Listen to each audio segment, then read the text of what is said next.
I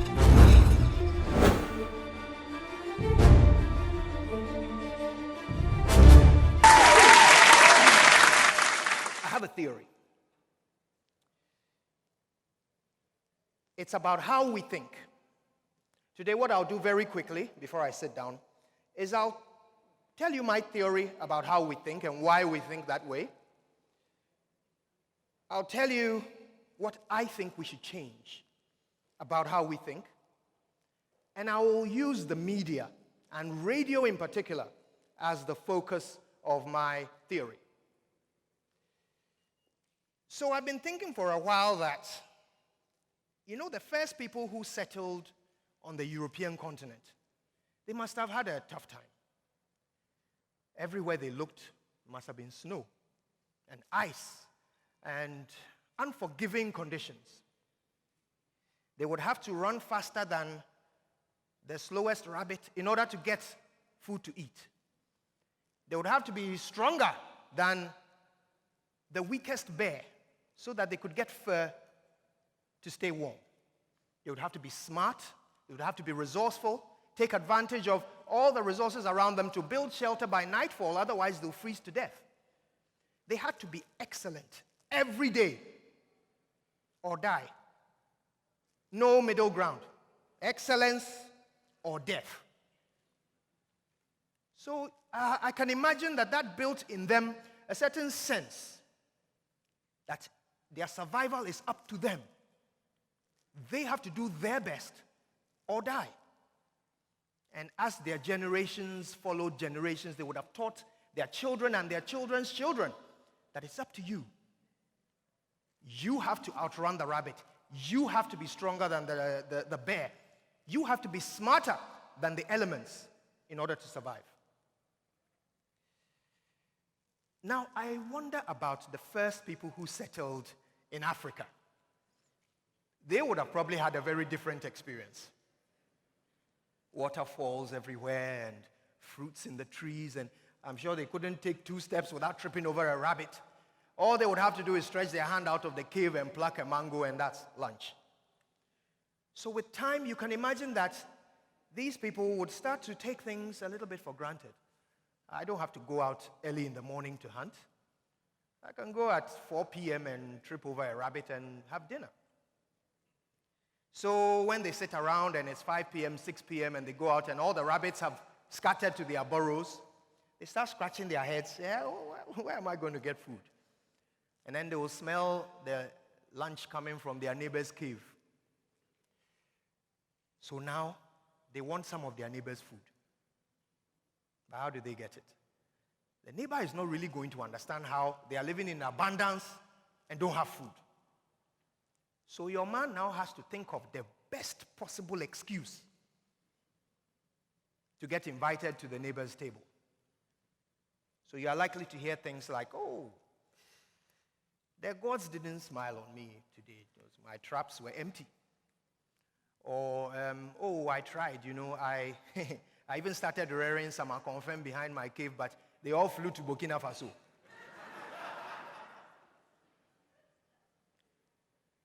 Our ancestors must have got very good at making excuses in order to explain why they were not doing their best. And I can imagine that being passed on from generation to generation to generation until it starts getting coded into the DNA. So you don't even have to get the briefing when you are born. You are already on the lookout for excuses. I can imagine that. I might be wrong, and I'm sure there are some Pan-Africanists in here who are thinking, how dare he? So I accept the possibility that I'm wrong. But Nia de Klerk's logic suggests that I might be onto something here. But let's not dwell on it too much. The idea is that we think the way we do for a reason. We live in abundance. Wherever we turn, we're surrounded by resources. So we need a really good excuse to explain why we're not doing our best. And for us, the best excuse comes from religion. You see, this started long before we discovered Christianity or Islam or any of the many religions we're surrounded by. It started on our own turf, with our own traditional beliefs, where it's up to the gods to grant us favor. It's up to the gods to bless our land before we can till. It's up to the gods to determine our future. So when Christianity, for example, came to our shores, you can imagine how excited we were. This was a buffet of excuses. An omnipotent God. What? We don't have to do anything. He provides. So if I don't have food, it's because God didn't provide. Now, don't forget that this religion came from somewhere. We didn't make it up. Christianity, Islam, none of these things came from us. So somebody else was practicing it. And then they brought it to us, and we took a hold of it. And we put it in our context. So wherever it came from, they were still thinking, oh, it's up to me. Yes, there's free will, and God gives me the choice. So if I do the right thing, I get his favor. If I do the wrong thing, I don't. We were thinking about it differently. For us, it was a genie in a bottle. You tell it what you want, and it will either grant it or it won't. So, organized religion battled against it's up to me in the Western world.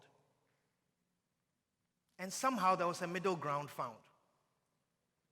But with us, we took a hold and never let go.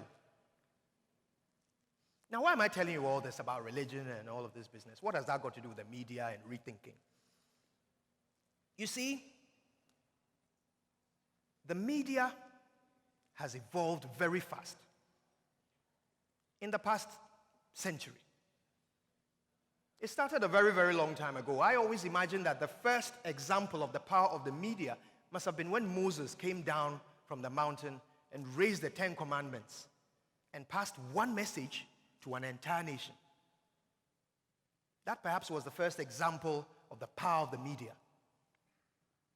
Since then, it must have evolved, slowly but surely. In Egypt, they discovered the papyrus paper, and people started documenting.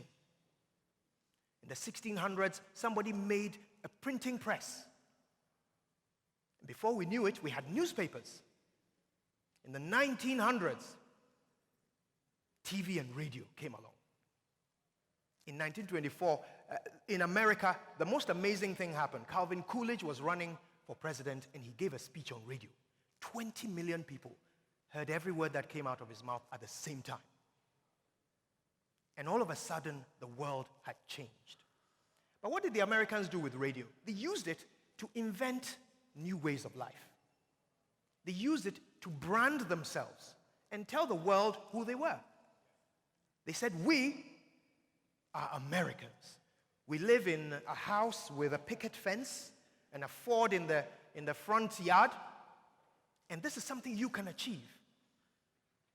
They said, we are the first community in the world to wear preset clothes sizes. Small, medium, large, extra large, double extra, triple extra, quadruple extra. That was the American dream. And they used radio to form it because they used it as a tool to send one message at the same time to everyone. Now, what did we do with radio in Ghana? We'll come to that in a moment. But of course, let's finish the story of the evolution of media. From TV and radio in the early 1900s, which continued all the way through the 20th century, we then suddenly had the internet, which meant that now media came back into the hands of the population. And thanks to social media, we now have, we were hearing about the citizen journalists from Nana. We started hearing about self-publishing. You blog.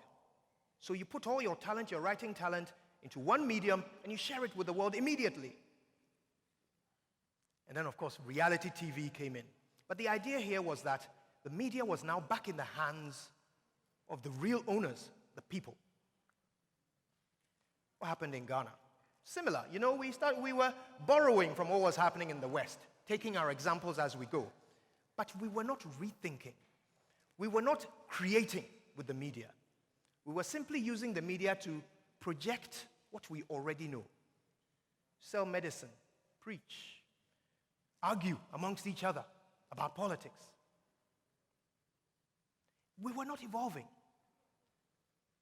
And that remains our handicap when it comes to the media. Meanwhile, there is a huge opportunity for us to use the media here to change lives.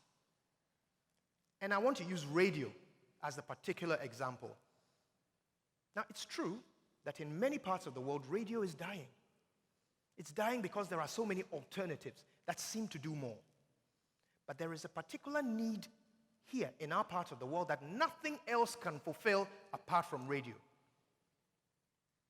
When somebody encounters a road accident, who do they call? The police? No, they call me. It's true, they call me at Joy FM. When a house is burning, who do they call? Fire department? No. They call me. You're being burgled. You call a radio station. Why? It's because the people, no matter how much power they have through social media and all of that, they believe that media is not only about telling people what's happening, it's about solving the problem. And that is a view that is unique to the people of this part of the world. They consider the media to be a part of the solution. If a system is not working, the media can fill in. That's how people see us. How can such an organism die? It'll only die if we let it. If we don't allow it to evolve, to fill that space. How can we do it? I can't be the police. I can't be the fire department. They will not come and save you from the armed robbers. Maybe if you shoot one and they take you to court. But if we can't come and solve the problem, at the very least, what we can do is ensure that those who can do. That those who are paid to solve these problems do. And radio in this part of the world will forever be the number one way to get that done. It makes me proud to be part of such an institution. And it makes me proud to think that you believe in us that much. And as long as we have that relationship, I know that as radio dies everywhere, we will live and keep you alive with us. Thank you very much.